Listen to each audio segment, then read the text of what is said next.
오늘 우리가 함께 은혜 받을 하나님 말씀은 사무엘하 19장입니다. 사무엘하 19장 31절 말씀부터 39절 말씀까지입니다. 길르앗 사람 바르실레가 왕이 요단을 건너가게 하려고 로글림에서 내려와 함께 요단에 이르니 바르실레는 매우 늙어 나이가 80세라. 그는 큰 분자임으로 왕이 마나하임에 머물 때 그가 왕을 공개하였더라. 왕이 바르실레에게 이르되 너는 나와 함께 건너가자. 예루살렘에서 내가 너를 공개하리라. 바르실레가 왕께 아뢰되 내 생명의 날이 얼마나 있사옵겠기에 어찌 왕과 함께 예루살렘으로 올라가리이까. 내 나이가 이제 80세라 어떻게 좋고 흉한 것을 분간할 수 있사오며 음식의 맛을 알 수 있사오리이까. 이 종이 어떻게 다시 노래하는 남자나 여인들의 소리를 알아들을 수 있사오리이까. 어찌하여 종이 내 주 왕께 아직도 누를 끼치리이까. 당신의 종은 왕을 모시고 요단을 건너려는 것뿐이거늘 왕께서 어찌하여 이 같은 상으로 내게 갚으려 하시나이까.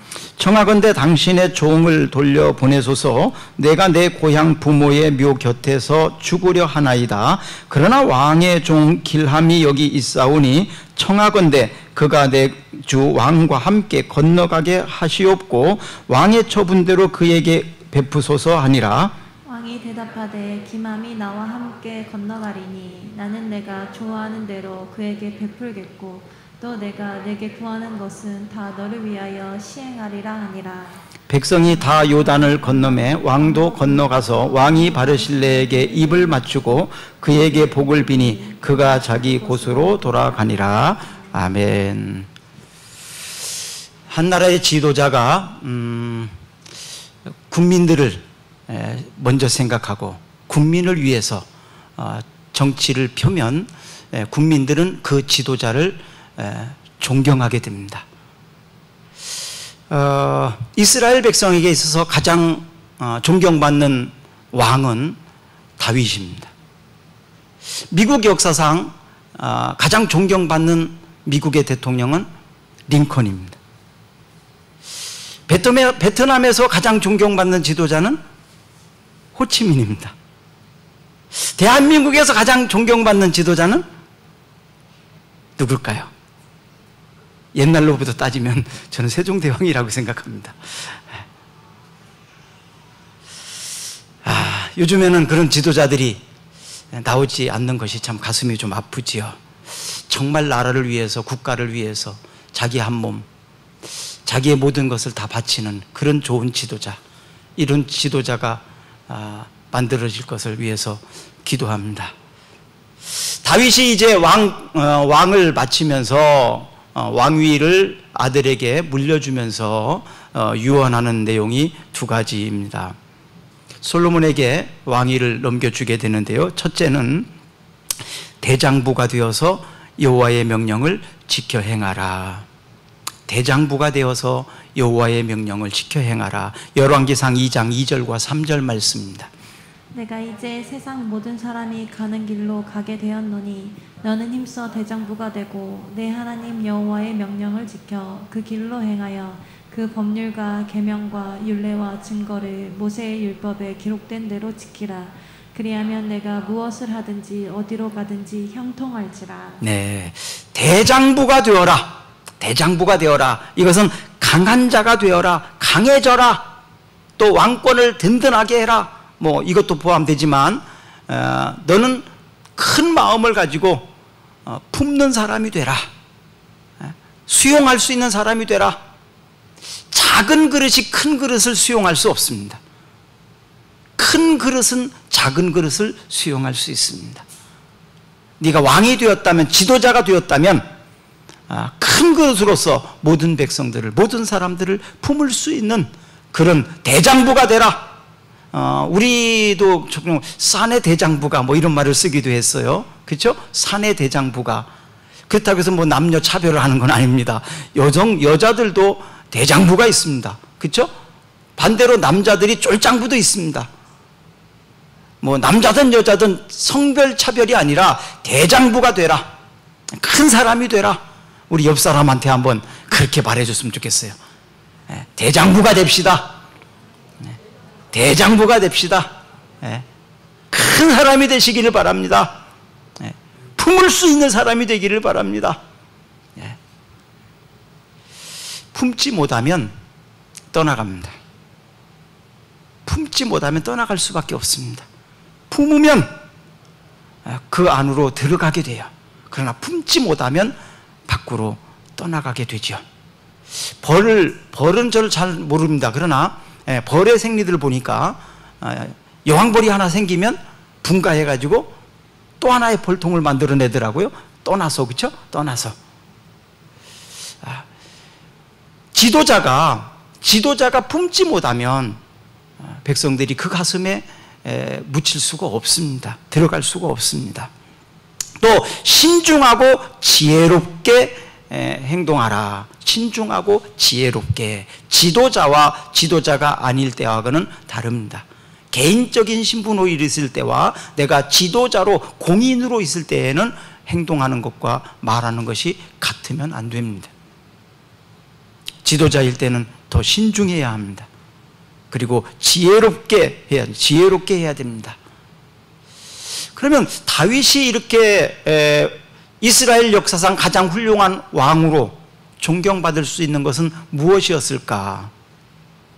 다윗의, 요즘에 뭐 외모를 중요시 여기는 시대니까 다윗의 외모일까요? 다윗의 외모는 전혀 그럴 만하지 못합니다.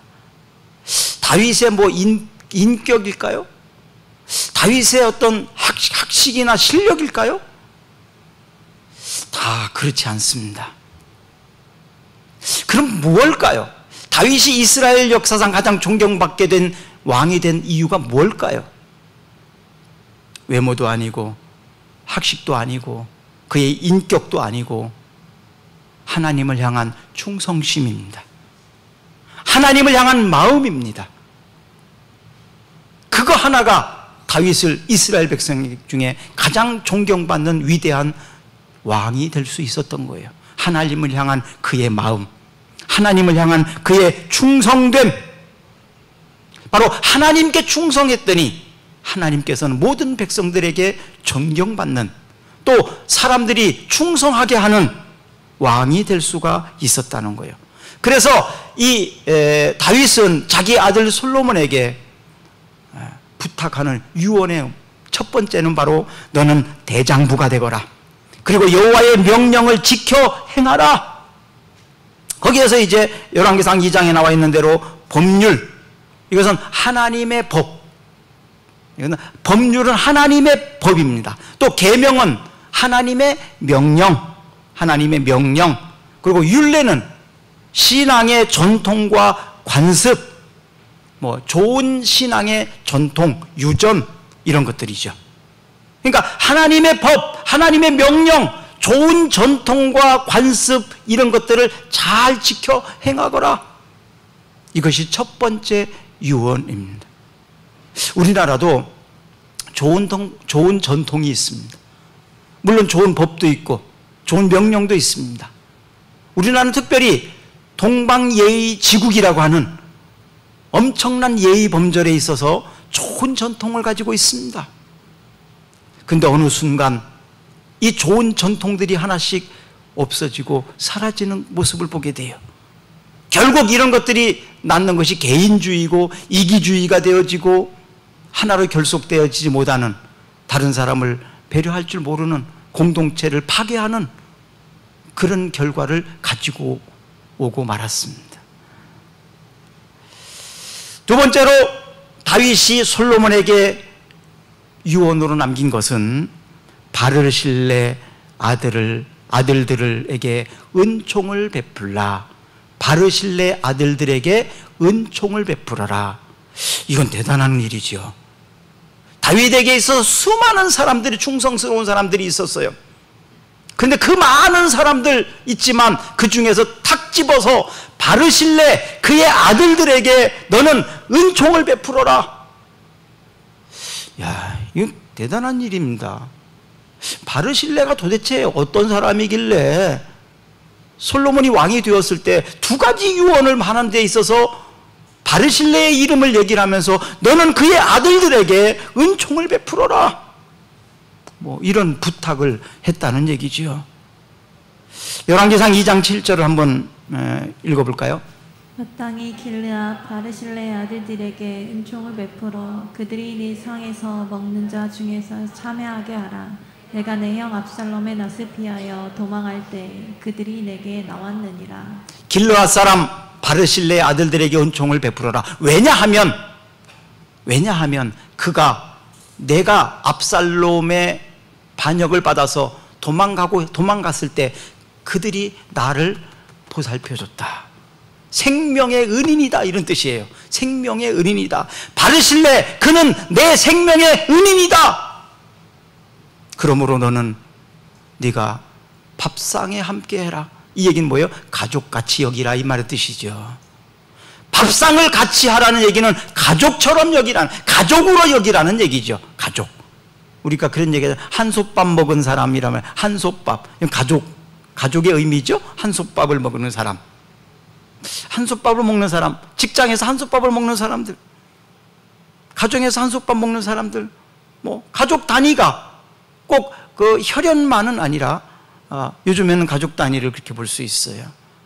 우리 교회 성도들은 하나님의 가족입니다. 여러분과 저는 주 안에서 가족입니다. 아멘? 가족이에요. 형제고 자매입니다. 가족입니다. 그래서 소규모의 공동체일 때 더 가족 개념이 끈끈하고 그렇죠. 저는 그래서 교회가 너무 막 크게 되는 것은 별로 좋아하는 성격 아닙니다.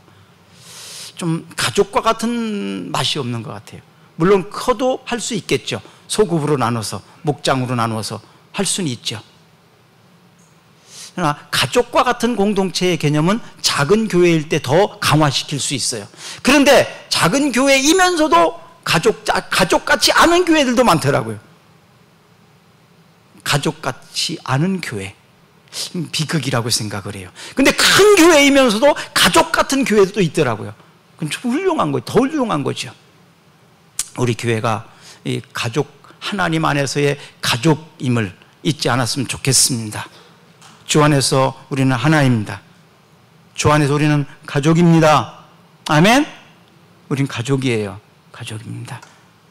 이 바르실레에게 바로 이렇게 가족으로 대하라는 거예요. 가족으로 대해라. 문제가 없는 집은 없습니다. 문제가 없는 집이 어디 있겠습니까? 이 다윗과 같은 그런 훌륭한 집도 문제가 참 많이 있었어요. 다윗 스스로도 그랬고 특히 자녀들에게 있어서 문제는 더 심각했습니다. 다윗의 큰아들이 암논이에요. 암논. 장남입니다. 보통 장남이 왕권을 이어받잖아요. 장남의 어떤 또 특징이 있지 않습니까? 그래서 왕권은 대부분 장남을 통해서 이어받거든요. 그런데 이 암논이 베다른 동생을 사랑하게 되죠. 근데 그 사랑을 받아주지 않으니까 범죄를 저질렀어요. 그러니까 그 베다른 그 자매 바로 다말인데, 다말의 친오빠가 누구냐 하면 압살롬이에요. 그러니까 압살롬이, 아버지는 뭐 같지만 엄마가 다르잖아요. 그러니까 어머니가 같은 친동생이니까 이 다말이 그렇게 된 것을 보면서 화가 났습니다. 그래서 기회를 엿보다가 2년 동안 복수를 준비합니다. 그래서 결국 이 압살롬이 다윗의 큰아들, 자기 형이죠, 형을 죽입니다. 이 압살롬이 더 이렇게 화가 난 이유가 뭐냐 하면 다윗이 큰아들 암논이 그런 범죄를 저질렀을 때 그거에 정당한 처벌을 안 하고 침묵한 것이 계기가 됐어요. 아마도 다윗은 자기 스스로를 생각할 때도 내가 어떻게 처벌할 수 있는 자격이 있을까 하는 그런 마음이 있었을 거예요. 그래서 처벌을 더 못했는지도 몰라요. 그것 때문에 더 화가 난 것이 바로 압살롬이, 그래서 결국은 압살롬의 형을 살해한 겁니다. 또 이 사건이 벌어졌을 때 다윗이 그러면 살인의 범죄를 저지른 형을 죽인 압살롬을 어떻게 처리해야 됩니까? 모세율법에 따라서 죽여버려야 되겠죠. 그러나 역시 또 다윗은 그렇게 하지 못합니다. 아마도 여러 가지 피를 흘리는 것도 있겠지만 자기 부하 중에 한 사람이 억울하게 누명을 써서 죽은 모습을 알고 있거든요. 자기 부하 중에 하나가 억울하게 누명을 써서 죽임을 당한 일이 있거든요. 그런 거를 볼 때 내가 그렇게까지 처벌할 수가 없었던 거예요.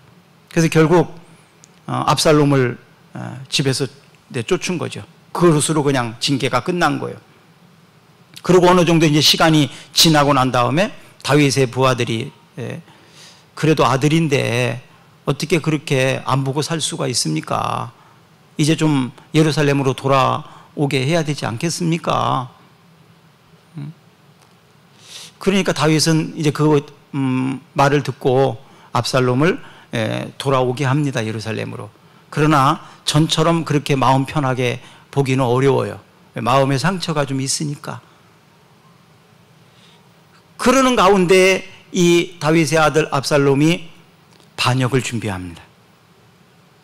이제는 왕의 아들이라는 권세를 가졌으니까, 회복됐으니까 백성들에게 나라의 일들에 대해서 잘못하는 것에 대해서 비판하고 비난하면서 사람들을 이제 자기 편으로 이렇게 모으는 작업을 한 거예요. 그래서 많은 사람들이 자기를 따르도록 이렇게 해서 결국 다윗을 배반하고 반역합니다.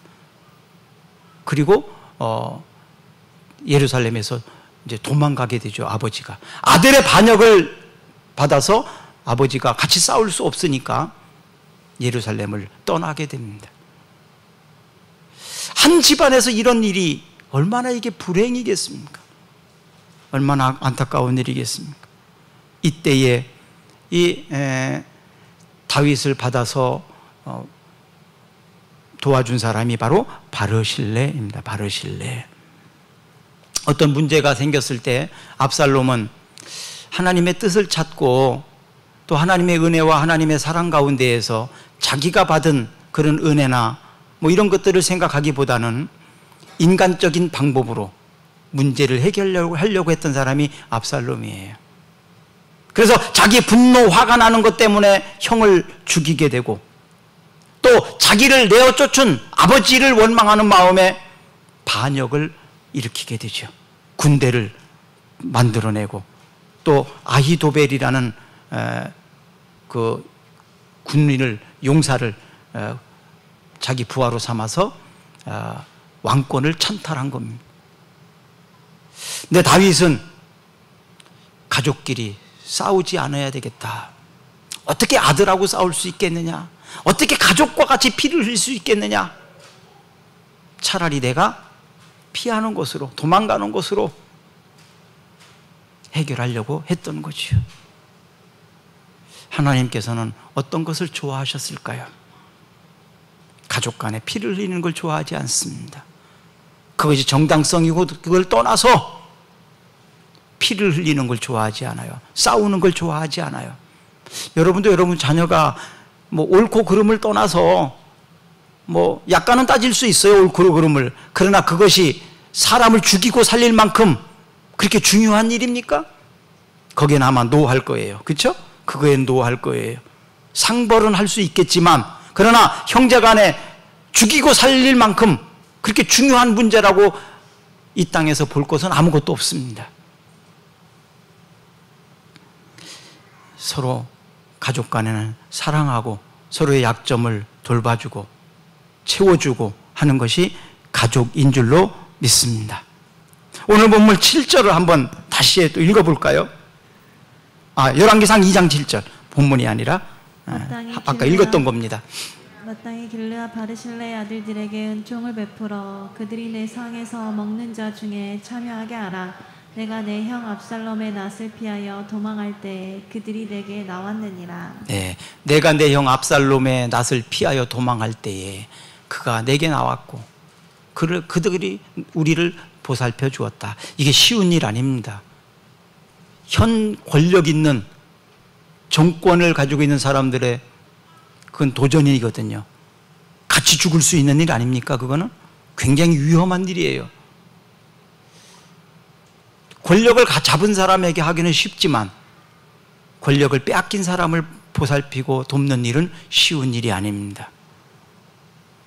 그렇기 때문에 그들에게 특별히 은혜를 갚으라고 부탁을 하고 있는 것입니다.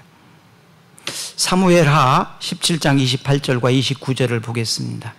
침상과 대야와 질그릇과 밀과 보리와 밀가루와 볶은 곡식과 콩과 팥과 볶은 녹두와 꿀과 버터와 양과 치즈를 가져다가 다윗과 그와 함께한 백성에게 먹게 하였으니 이는 그들 생각에 백성이 들에서 시장하고 곤하고 목마르겠다 함이더라. 자세하게 어떻게 보살폈는지, 다윗뿐만 아니라 그와 함께한 모든 사람들을 그렇게 공개했다고, 도왔다고 이렇게 성경은 기록을 하고 있습니다. 다윗이 이 바르실레뿐만 아니라 많은 사람들에게 도움받는 사람들이 있어요. 그 중에서 암몬 족속이었던 나하스의 아들 소비, 이 사람도 했고요. 또 로데할 지역의 암미아의 아들 마길, 이 사람도 다윗을 충성스럽게 섬겼던 그런 사람들이에요. 저는 하나님 앞에 충성스러운 사람들은 하나님께서 그를 또 충성스럽게 섬길 사람을 붙여준다고 믿습니다. 그러니까 하나님 앞에 충성하게 되면 교회에서도 그를 따르는 충성된 사람들이 많이 만들어지게 됩니다. 왜? 하나님을 충성스럽게 섬기는 사람들이니까요. 그러니까 또 그를 성도들은 마땅히 존중하고 따르게 되죠. 그래서 누구 눈치를 보느냐는 굉장히 중요한 것 같아요. 지도자가, 특히 나라의 대통령이나 교회의 목사나 이런 사람들이 무엇을 보고 가야 되는지 참 중요한 것 같아요. 특히 교회에서는 하나님께 충성스러우면 성도들은 또 교회 재직들은 그 목사를 누가 무시하겠습니까? 누가 존중하지 않겠습니까? 그래서 교회에서 사랑받는 비결은, 교회에서 존경받는 비결은 하나님께 충성하는 건 줄로 믿습니다. 아멘. 그래서 하나님 앞에 충성스러운 종으로 제가 살도록 기도해 주시기를 부탁합니다. 다음 주는 맥주감사주일입니다. 맥주감사주일. 맥주감사주일은 추수도 안 하고 보리 농사도 안 짓는데 그것도 꼭 해야 됩니까? 근데 성경에서는 절기를 지키라고 하면서 그 절기의 의미가 있기 때문에 지켜야 될 이유가 있는 거예요. 맥주감사절의 의미는 크게 세 가지로 이렇게 볼 수 있는데, 그것을 기념으로 해서 하나님께 영광이 되는 일인데, 첫째는 하나님께 감사하는 절기입니다. 특히 첫 열매에 대한 감사예요. 처음 것에 대한 감사예요. 그래서 처음 시간, 우리는 날마다 첫 시간을 맞이하지 않습니까? 그런 것처럼 처음 시간, 처음 것, 이런 것들, 가장 먼저, 이런 의미가 있어요. 그래서 가장 먼저 하나님 앞에 감사하는 태도, 습관, 이거를 다시 한번 회복하는 거예요. 첫 시간을 하나님 앞에 드려야지, 가장 귀한 것을 하나님 앞에, 이런 의미가 있고요. 두 번째로는 이 맥주절에서 지도자들, 또 교회 사역자들, 이런 사람들을 섬기는 일이 맥주 감사절이었어요. 그래서 제사장이나 또 목자들이나 교사들이나 이런 교회 지도자들에 대해서 감사하는 의미가 있어요. 또 세 번째로는 이웃과 나누는 데 의미가 있어요. 가난한 사람, 좀 약한 사람, 내가 도와야 될 사람들, 이런 사람들을 보호하고 보살피는 데 의미가 있는 것이 맥주감사주일이에요. 그래서 추수할 때에 그 열매를 싹싹 거두는 게 아니고 그 이삭을 거두러 올 사람들을 생각해서 일부러 좀 남겨놓는 거예요. 그래서 농사를 짓지 못하는 그런 사람들이 와서 그 나락을, 이삭을 주워다가 먹을 수 있도록 이렇게 배려하는 거예요. 그래서 맥주감사주의를 보면 이 세 가지 의미가 중요하게 있거든요. 그래서 다음 주에 이제 맥주감사주일인데 여러분이 이런 의미를 가지고 좀 하나님 앞에 영광스러운 삶이 됐으면 좋겠습니다. 아멘? 아멘. 마태복음 20장 28절을 볼까요? 인자가 온 것은 섬김을 받으려 함이 아니라 도리어 섬기려 하고 자기 목숨을 많은 사람의 대속물로 주려 함이니라. 네, 예수님이 이 땅에 오신 것은 섬김을 받으려고 한 것이 아니다. 도리어 섬기려고 하고 자기 목숨을 많은 사람들의 대속물로 주려 함이니라. 우리가 직분을 받은 것은, 또 우리가 어떤 일을 맡게 된 것은 내가 대접받고 섬김을 받으려고 하는 것이 아니다. 이건 내가 섬기기 위해서 하는 일이다. 이런 자세입니다. 그래서 내가 원치 않아도, 내가 좀 부담이 있어도 당신이 좀 필요하다, 당신이 좀 섬겨줬으면 좋겠다, 이런 부탁을 받았을 때 나는 싫지만 그러나 내가 섬기는 자세이기 때문에 하는 거예요. 내가 영광스러운 자리인데 스스로가 하려고 하죠. 영광스럽지 못한 자리는 잘 안 하려고 합니다. 사람들은. 주께서 네가 나를 위해서 좀 섬겨주면 안 되겠니? 네가 나를 위해서 좀 이 일을 해주면 안 되겠니? 주님이 그렇게 우리에게 부탁하신다면 우리가 그것을 어떻게 거절할 수 있겠습니까? 거절할 수가 없는 거죠. 저도 목사로서는 제 스스로가 자질이 못 된다고 생각합니다. 인품도 그렇고 여러 가지로. 근데 주님이 부족하지만 네가 나를 위해서 좀 해달라고 주님이 말씀하시는데 어떻게 그걸 거절합니까? 그래서 된 것이지 제가 무슨 목사를 할 수 있겠습니까? 그런 지도자 자격 못 됩니다. 저를 스스로 생각해도. 주님이 그냥 부탁하시니까, 내가 가장 사랑하는 주님, 내가 가장 존경하는 주님, 그 주님이 내게 말씀하신 일에 내가 어떻게 토를 달고 거절할 수 있겠습니까? 그래서 그냥 부족하지만 하는 거예요. 여러분, 주님도 섬김을 받으려고 하신 것이 아니라 섬기려고 오셨다고 말씀하십니다. 주님이 하셨던 것처럼 여러분과 제가 이런 섬김의 자리에 설 수 있었으면 좋겠습니다. 많은 사람들을 섬길 수 있기를 축복합니다. 잠언 19장 4절입니다.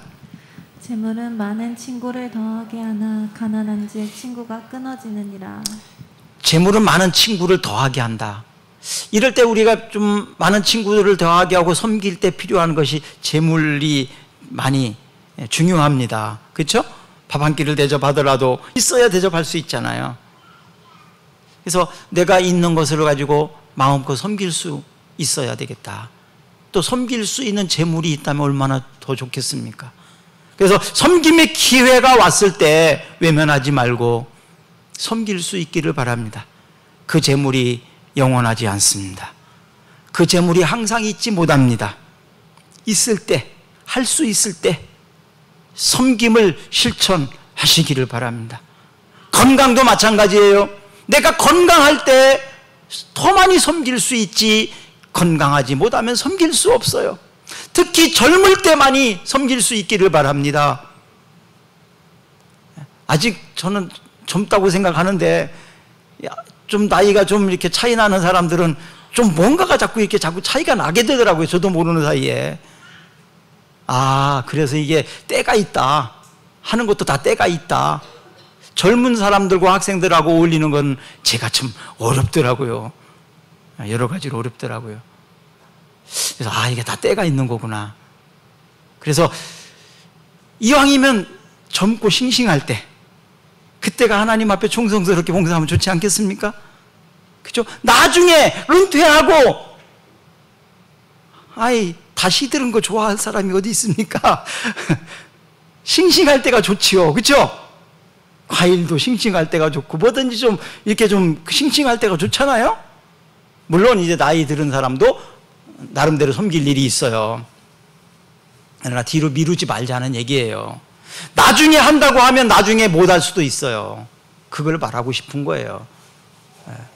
노인 폄하하는 게 아니라 나이 들어서 하면 더 좋지요. 끝까지 할 수 있으면 좋지요. 그러나 나중으로 미뤘다가 나중에 할 수 없을 수도 있다는 걸 말하고 싶어요.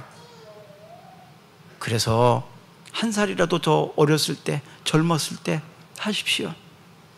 하나님께서는 그걸 다 기억하십니다. 그리고 보상해 주십니다. 여러분들이 다 받게 됩니다. 지금 할 일도 많고 바쁘지만 그래도 주의 일에 이렇게 헌신된 사람들이 많이 있었으면 좋겠습니다. 잠언 27장 10절 보겠습니다.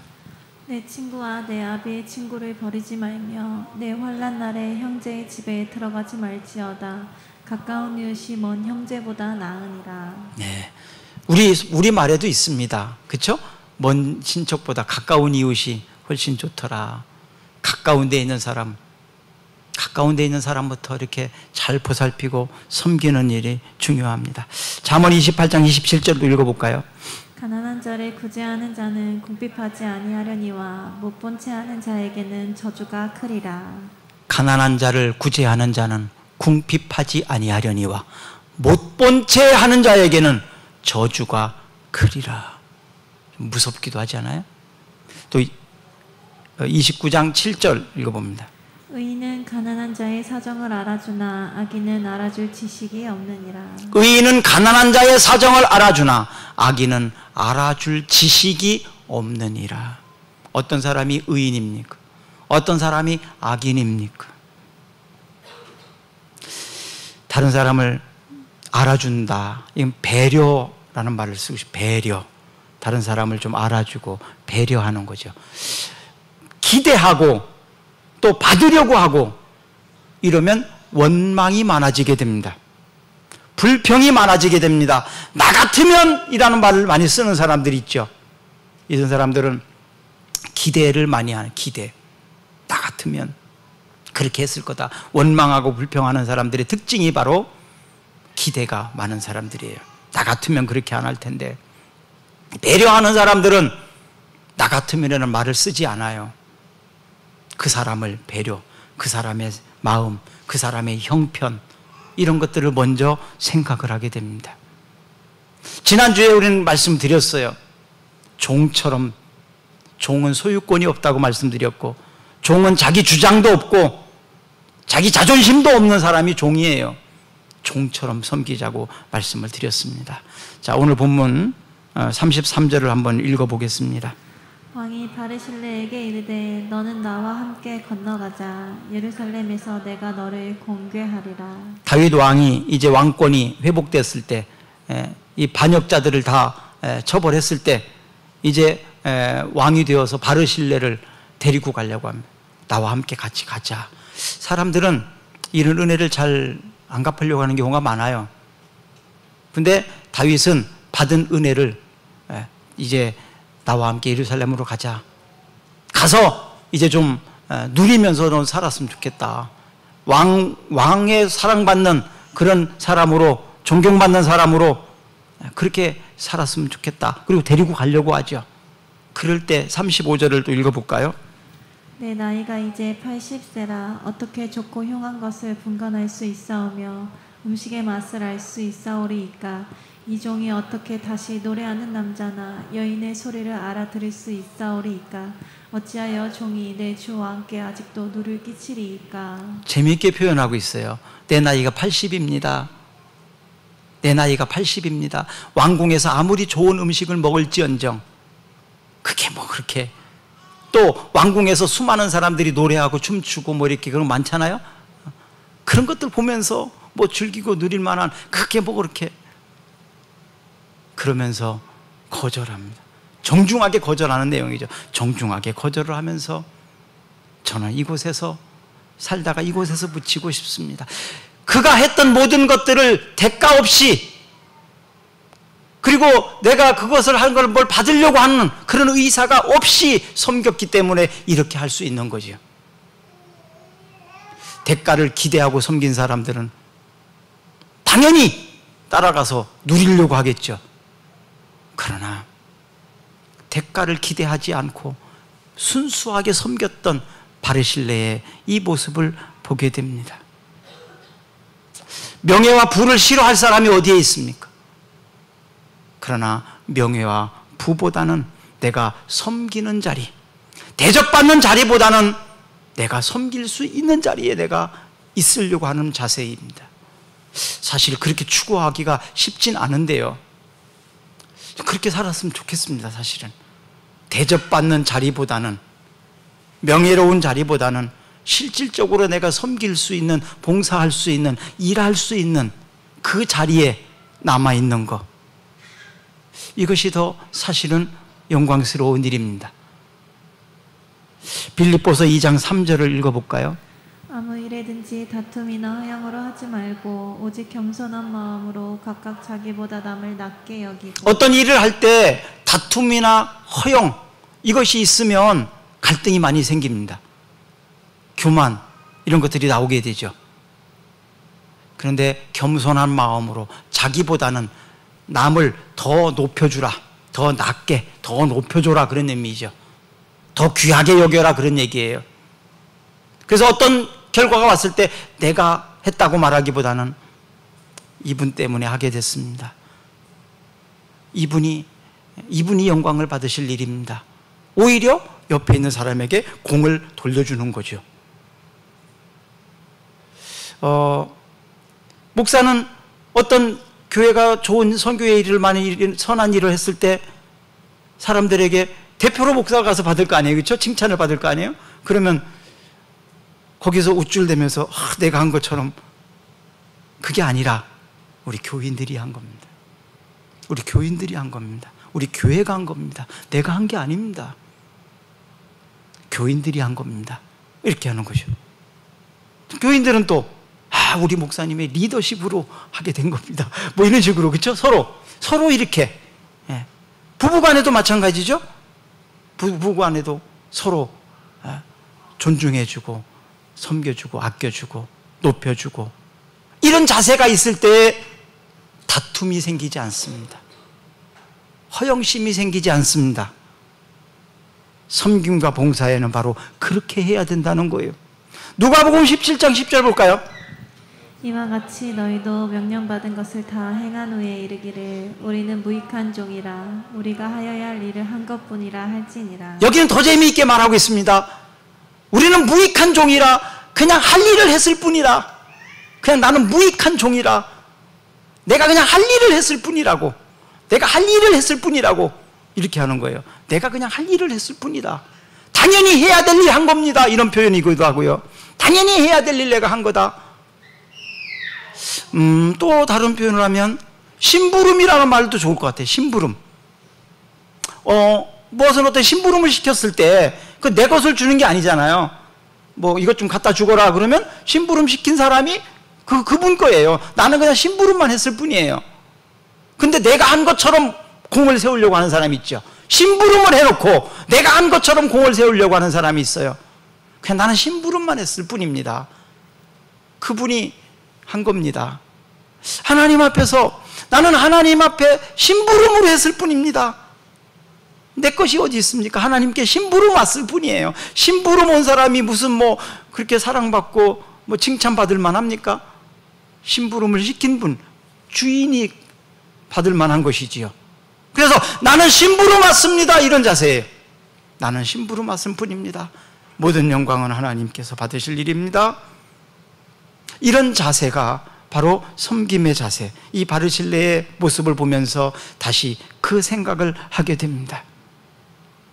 사무엘하 16장 5절부터 8절까지를 한번 볼까요? 주보에는 없어요. 예.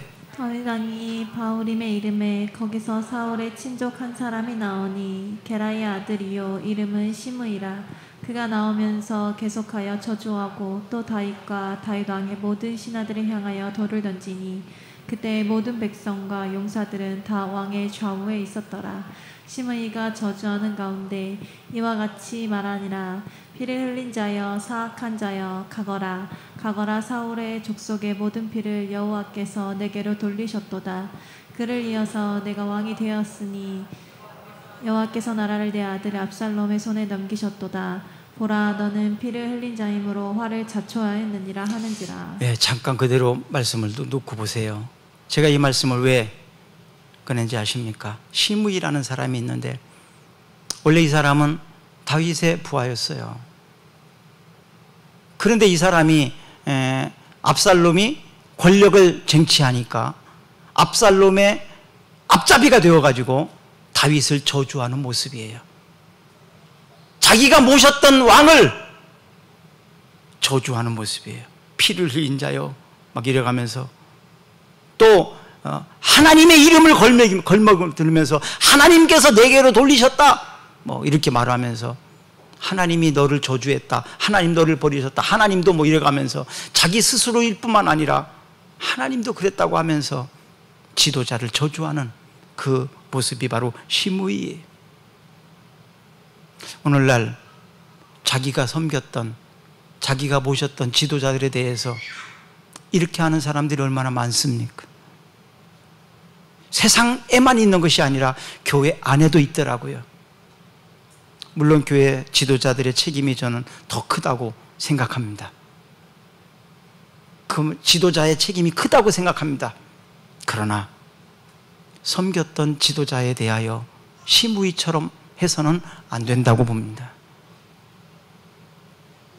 그러다가 저주를 자초하는 그런 불쌍한 사람이 되고 말았던 거죠. 그래서 지도자도 저주하는 사람이 되지 말아야 되지만 또 따르는 사람들도 지도자를 이렇게 저주하는 불쌍한 일들이 생기지 않았으면 좋겠어요. 부모와 자식 간에도 원수가 되면 이런 경우가 많이 있더라고요. 교회의 지도자들과도 이런 경우가 많이 있는 모습을 봅니다. 저는 우리 교회에서 이런 일이 없었으면 좋겠어요. 지도자들이 먼저 책임이 중하고요. 성도들도 이런 저주를 자초하는 불상사가 없었으면 좋겠어요. 오늘날 사회로부터 지탄받는 것 중에 하나가 교회 안에서의 이런 모습 아니겠습니까? 하나님 앞에 충성스러울 뿐만 아니라 성도 간에도 서로 충성스럽고 가족과 같은 그런 교회를 꿈꾸는 겁니다. 이게 근데 혼자 해서는 안 되는 문제예요. 그렇죠? 여러분 아시지 않습니까? 부부간에도 혼자 노력한다고 해서 부부간에 행복한 가정 만들 수 있나요? 안 되잖아요. 부부가 같이 손뼉도 마주쳐야 되는 거예요. 교회도 그래요. 교회도 지도자와 성도들 간에 서로 노력을 해야지 어느 한쪽에서 일방적으로 할 수는 없는 문제더라고요. 저도 그런 아픔과 그런 상처를 경험해 본 사람 중에 하나이기 때문에 여러분, 우리 교회는 지도자가 물론 더 큰 책임이라고 말씀드리고 싶고 성도들도 책임이 없다 할 수 없습니다. 그래서 우리 교회는 그런 교회가 되지 않았으면 좋겠어요. 하나님 앞에 충성스럽고 성도 간에 또 가족과 같이 끝까지 서로 섬기며 나누고 충성스러운 관계가 되었으면 좋겠습니다. 그런 교회가 되길 주의 이름으로 축원합니다. 아멘. 사사기 8장 22절입니다.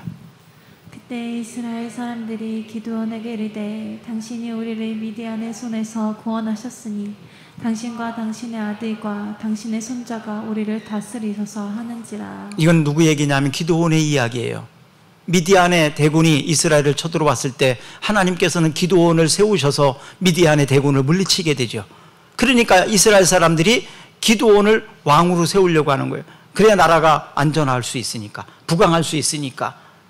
그렇게 말할 때 기드온이 나는 왕이 될 수가 되지 않겠다. 내 아들도 내 손자도 이 나라의 왕이 되지 않겠다.